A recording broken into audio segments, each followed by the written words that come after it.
Hi everyone, in this video I'm going to teach you how to test the bridge rectifier. We have here 3 bridge rectifiers. One of these bridge rectifiers is failed. Let's find out. So of course we're gonna select the diode mode, as you can see here. And for the bridge rectifiers, remember we have 4 terminals, as you can see. We have a negative terminal and a positive terminal and AC terminals. So the rectifier, it's not easy to test. So you have to respect 3 tests to say that the rectifier is good 100% or not. The first test is by putting the red probe here in the negative terminal, okay, and check the first diode. Do you see, we get to the first diode, this is good. If I swap the probes, of course, as you can see, I get 1 in the multimeter. This is normal upload. Here we have the second test over here. We put the black probe here in the positive terminal. We find the second diode here. If I swap the probes, nothing. This is good. And the third test is by checking between the plus and minus, like this. I have to get about double reading. Do you see?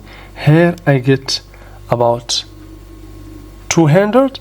Here I get 500, 400. So this bridge rectifier is a good one.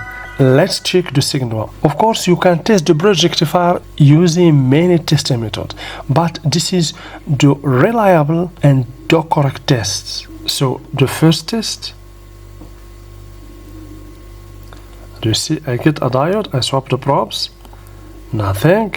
The second test here, if I swap the probes, nothing. Okay, so here between the negative and the positive terminal, I get about 400. This is a good rectifier. What about the third one? So for the third one, we have the negative terminal here and the positive terminal. So let's check between these two. Okay, good. If I swap the probes, nothing. Here also, we get a drop voltage. If I swap the probe, nothing. Now I will test between the positive terminal and the negative terminal. So let's see. So the positive terminal here, the negative terminal here. Okay. We get nothing. Do you see? Nothing. Means this bridge rectifier is not good. It doesn't pass the 3 tests. So guys, remember, this is how you can check any rectifier. Of course, you can use the same working principle to test the rectifier with 4 diodes. I hope you understand. Please don't forget to subscribe, like, share, and for anyone who wants to accelerate learning, you can join my Patreon page. All links in the description. Thank you very much.